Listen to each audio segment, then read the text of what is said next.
nagiye ahantu twambara nagiye muri shop ndi kuvayo baranturira banjyanira telefone ni ikintu bajugunye imbere nyine abantu bari ndi inyuma banjugunye ikintu imbere then ngiye kwa kurundi ngiye kukibahereza banjyana telefone so nari ngiye gushutinga ubwo nyine niho twari tugiye muri interview tuhageze nyine magera mbabaye cyane ariko birarangira barajyana ndashima n'Imana ko nabonye ndi ngokore uruhari sibyo bintu birabyara ngombwa ubwo nta kwikina kurimo oya ndashimira twin wanjye KEMIREMBE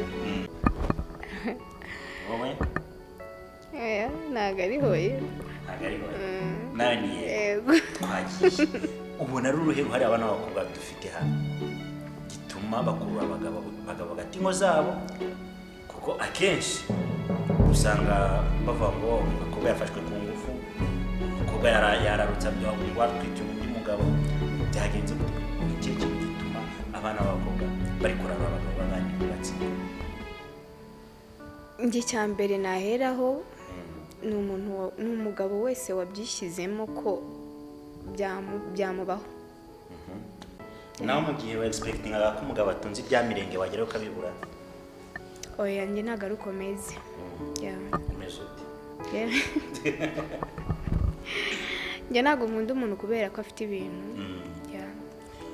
hano umukobwa mperutse kubona ariko bata umusore udafite imodoka udafite inzu aho kumushaka nasenya urugo rw'umugabo ntibanane na wa mugabo ufite ibyo yagezeho jo attention kuri umukobwa uwo mukobwa nyine niko ntago njye namubureminga niko ameze niko abyumva niko abitekereza kandi nyine wese agira amahitamo ye mwana w'urugendo utangiye rurimo amahwa n'imifatango wese nyine njye ntago navuga ngo rurimo amahwa n'imifatango ko nanabonye of course nayo nabonye ariko niba yarabigiyemo abihisemo abikunze amenye yuko nyine kuba twe twarabyizereka muri bo tukampa twize nyine ubuzima twize ubuzima bw'ubwamamara ukuntu bumera so rero mu masomo twigagamo isomo rya mbere ni isomo ryo kuvugwa iyo uzwi uri umustar ntagutana no kuvugwa mbuga nkoranyambaga ibinyamakuru bikwandikaho abakubeshyera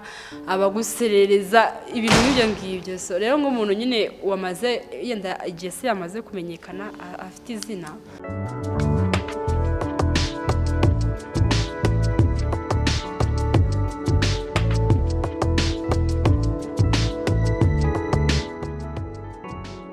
right twenge kwa Susan nshuti bakunzi ba Iris Rwanda TV aho muri hirya no hino mu gihugu ndi kumwe na Josiane Mwiseneza ndetse na Mirembe Jeannette wa mwana musagiye ari mu kazi umwana niki umufemere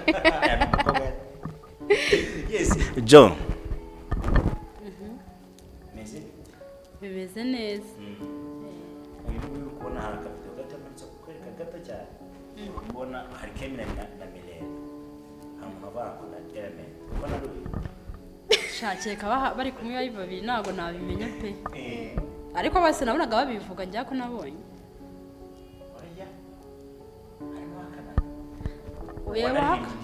hari uwahakanaga ko atamukunda se byavuzwe n'umuntu ko amukunda rega barasa nese ukuri kumva nabimenya koko barasa bari basokoje kimwe ntiwavuga ngo wabivuze n'uwari umeze gutya alright nibo tugiye kuba tuganira iminota mikeya cyane bakubitanye umwe no mukinnyi wa filime ukwinjira mu Rwanda nk'umuntu ukizamuka undi we navango ni kirangiriye muramuzi cyase ni cyamamare yanaganire na bwenge ariko tugati ngiye baranzi hose ndi cyamamare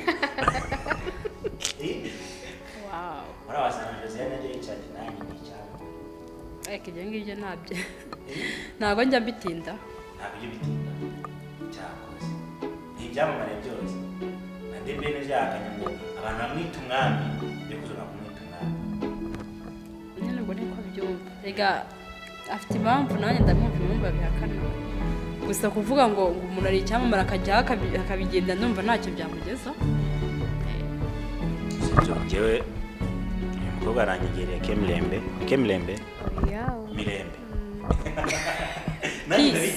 MIREMBE si pisira iyi nawe imvise Ikinyarwanda ni amahoro KEMIREMBE ni ikigande ni impande ebyiri rero hari KEMIREMBE na MIREMBE.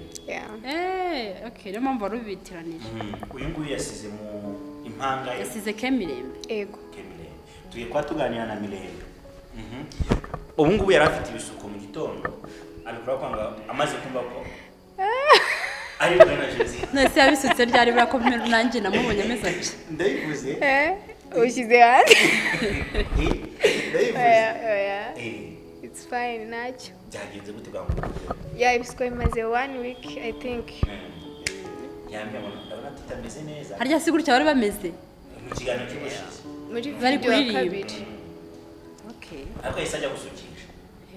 Ibazo bimaze icyumweru. Shacha. Nakubwiye ko yamubayeho ari kujya kwitegura gukora kiriya kiganiro. Ajya gukora kira baririmbaga se. Musubiramo muri rage. Muri make musobanuye story ukuntu byagenze.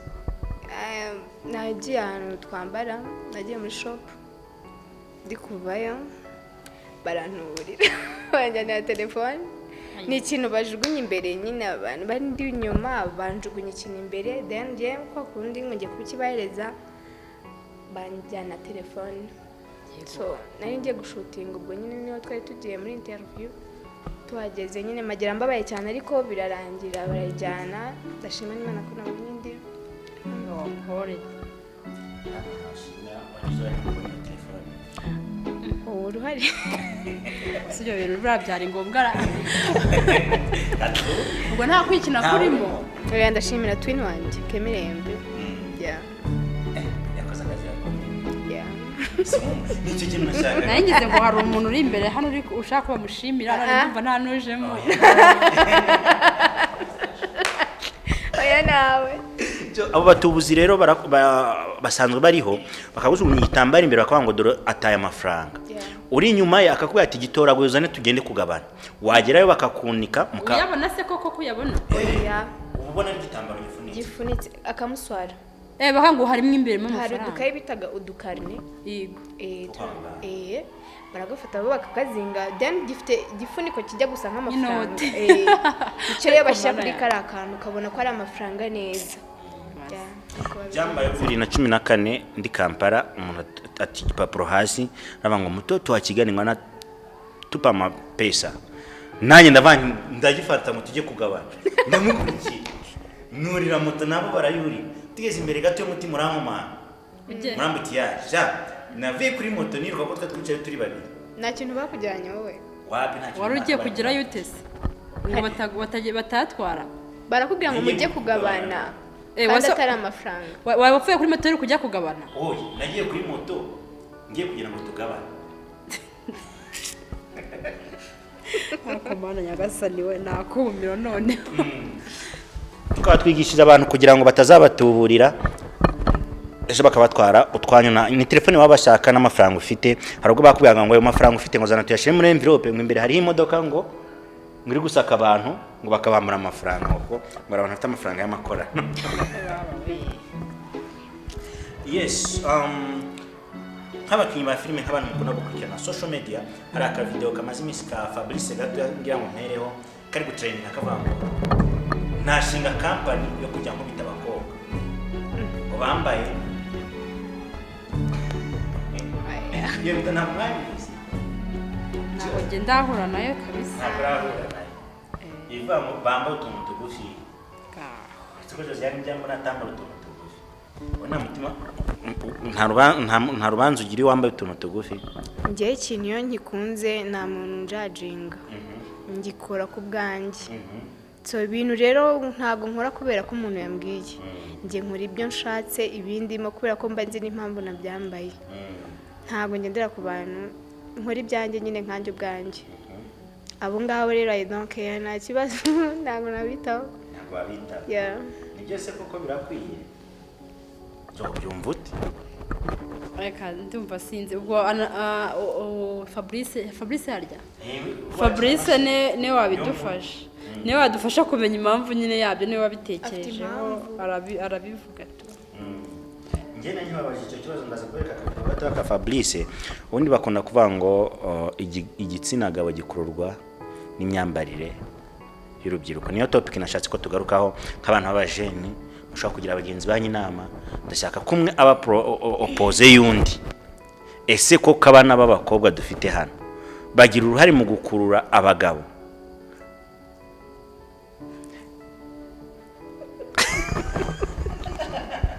Umangara sikamubizi. Urajya mu ruhande. Ni yego ni oya? Jewe se ni yego. Okay. Wowe? Ntabwo ari hoye. Ntabwo ari hoye. Nawe ni yego. Twagiye.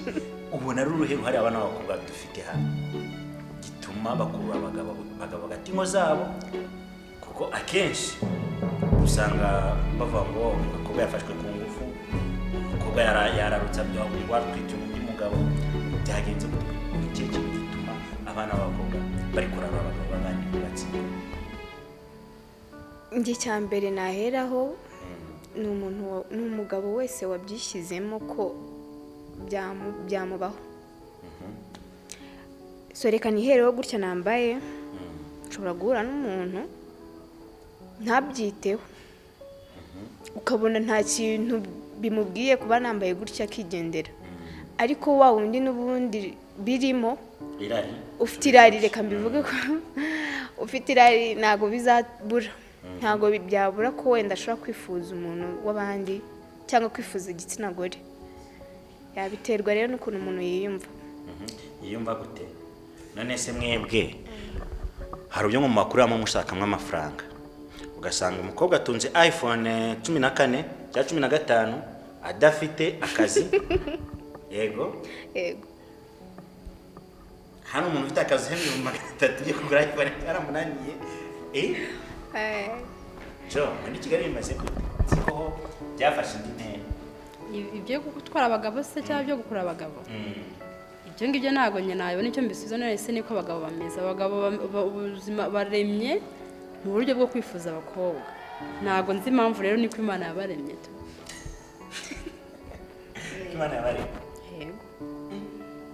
None se kuva na kera hose ntajya abakobwa batakuruye abagabo. Ntabwo ari iby'uyu munsi, si iby'i Kigali, si iby'i Musanze. Abantu abagabo bafite ingo zabo, rero ntabwo ngira amanya impamvu biteye. Ukurikije kumvaga kubaki urugo byari bimeze mu myaka yashize, kaduba n'imyaka 7 ishize, na divorce ziriho ubu ngubu, turi urubyiruko dutore niyo experience yo kuganira ku bintu biriho, ubona bitarafashe n'intera? Byafashe indi ntera, ariko ntabwo nanjye ndibaza ngo wenda byabyise byaraturutse kubera abagabo bagenda, abagabo nabo babitera kugira ngo divorce zibeho. Simbizi. Ntekereza ahubwo ari wa mukobwa ubitira kuko aba yarakunze akaryoshye, yagera ku mugabo akakabura noneho agacishe. Ntabwo mwakwivuga neza. Ntabwo mwakwivuga nabi. Yego. Guteze. None se njye nkeka ko akenshi aba ari abagabo. Gute? Niba nyine umugabo kuno umubona physical ukabona ko ashobora kuba afite irari, ukabona nyine ko ari ibintu byoroshye guhita yatakwa n'irari ry'umuntu wese abonye. Just afite umugore, afite noneho n'abana. So ni ibintu byoroshye gukora divorce.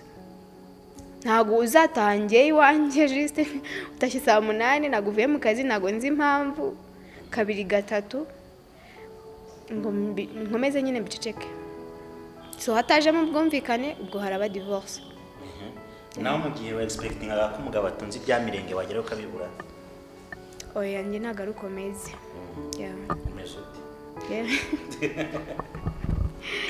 Njye ntabwo nkunda umuntu kubera ko afite ibintu. Hano kuba mperutse kubona ari kubata umusutsi udafite imodoka, udafite inzu, aho kumushaka nasenya urugo rw'umugabo nkibana na wa mugabo ufite ibyo yagezeho. Jo, attention kuri umukobwa. Uwo mukobwa nyine niko ntago njye namubureminga, niko ameze, niko abyumva, niko abitekereza, kandi nyine wese agira amahitamo ye. So rero nyine amahitamo ye nuko nguko ameze.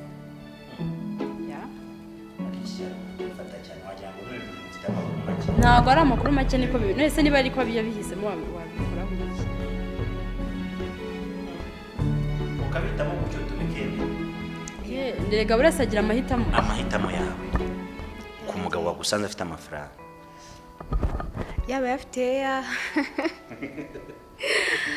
no yaba yafite yaba atayafite njye nagukunze it's fine.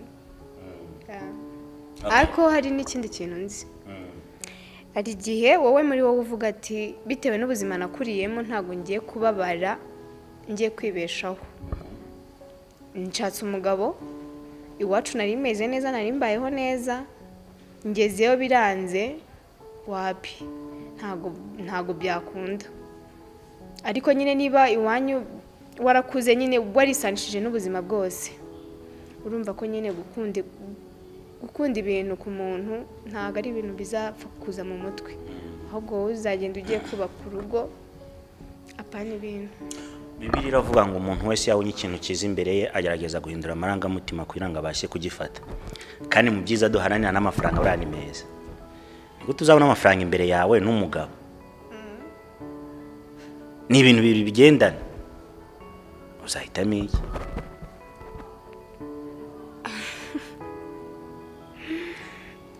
Njye nahitamo umugabo ufite amafaranga.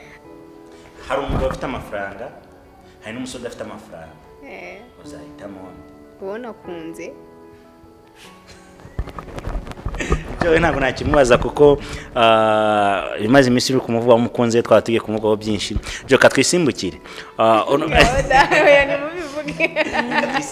tugiye ku yindi topic tugana no ku musozo.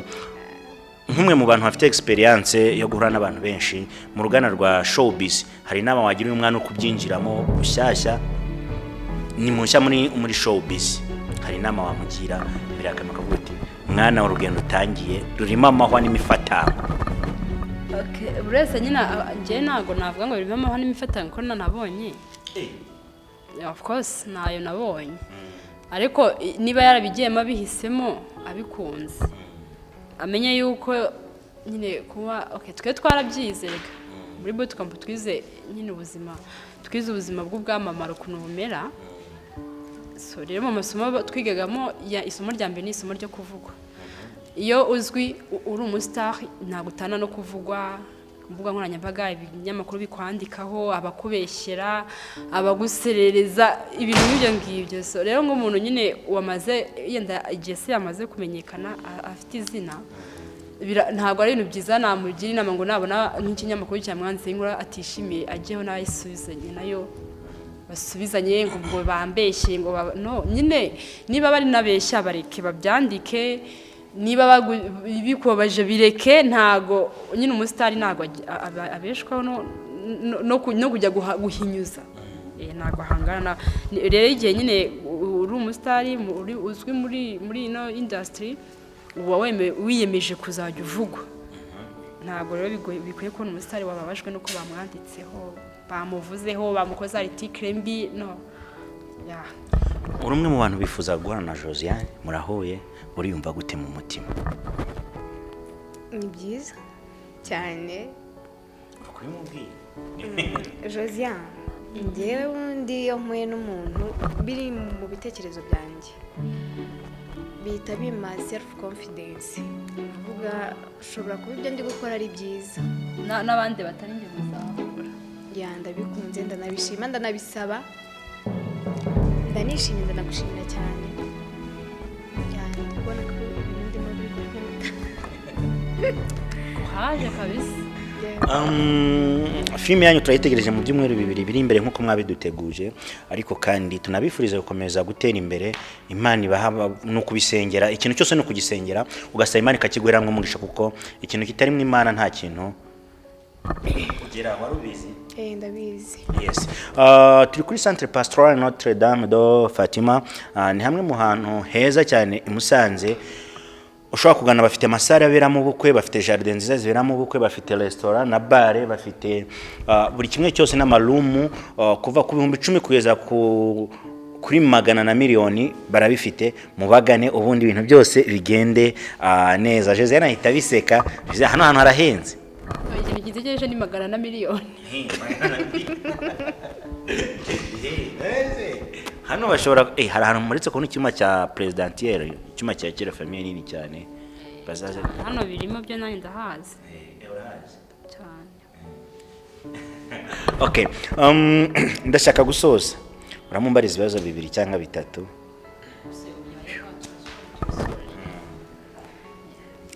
Ikibazo cya mbere nabaza Josiane. Fone tukore kwitaba. Oya. Okay. Josiane, iki kintu cyakubabaje mu buzima bwawe? Cyambaje mu buzima bwanjye. Yego. Ikintu cyambaje mu buzima bwanjye hari igihe nigeze kujya hoteli yo mu ishuri. Siniga nyine umwaka upirusa. Okay. Ikibazo cya kabiri.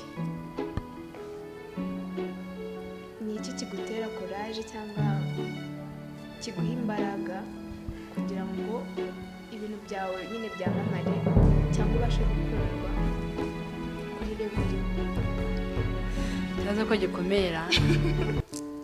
Ikintu kibintera ibyo ngibyo kuba wenda level ndiho nyikesha ntago mbizi nanjye nyikesha Imana, nta kintu nigeze mbikoraho, gusa nabonye Nyagasana bingezaho to abinshoboza gutyo. Nta kintu na kimwe ukoze? Ese ubu ntabwo ko nakoze iki? Nta kintu na kimwe nigeze nkora ngo kugira ngo nkundwe pe, nta na kimwe. Gusa ahubwo nabonaga biri kuba.